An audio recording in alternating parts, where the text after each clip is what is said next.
5 negara dengan kesuburan tanah yang paling tinggi di dunia.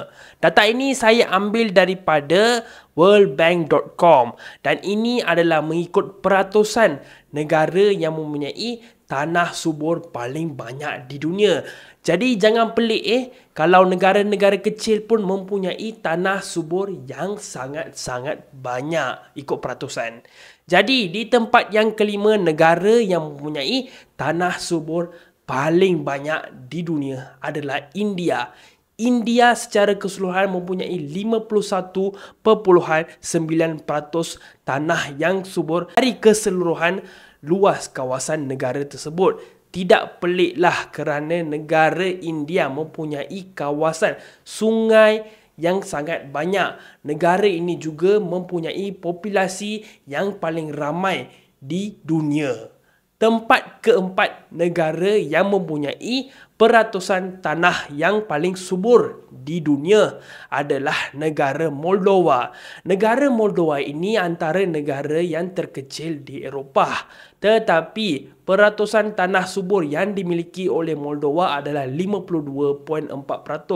Kebanyakan tanah-tanah di Moldova sangatlah subur. Jadi pertanian di negara tersebut sangat banyak. Di tempat ketiga, negara yang mempunyai tanah subur paling banyak di dunia adalah negara Ukraine.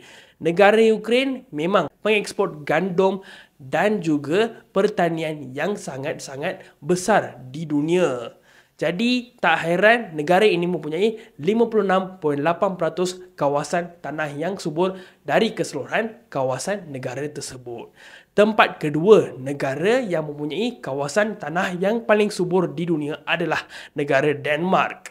Negara ini merupakan negara yang kecil tetapi mempunyai kawasan tanah yang sangat subur dan yang paling subur di Eropah. Dengan 50% kawasan tanah negara tersebut adalah kawasan tanah subur pertanian.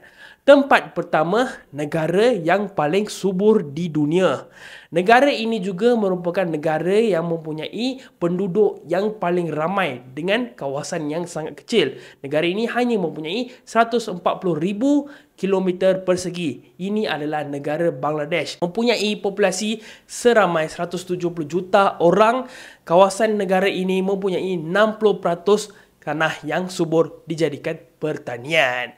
Kalau korang suka video seperti ini, boleh follow saya Oktoman Fazil dan jangan lupa komen dekat bawah video apa lagi yang saya kena buat.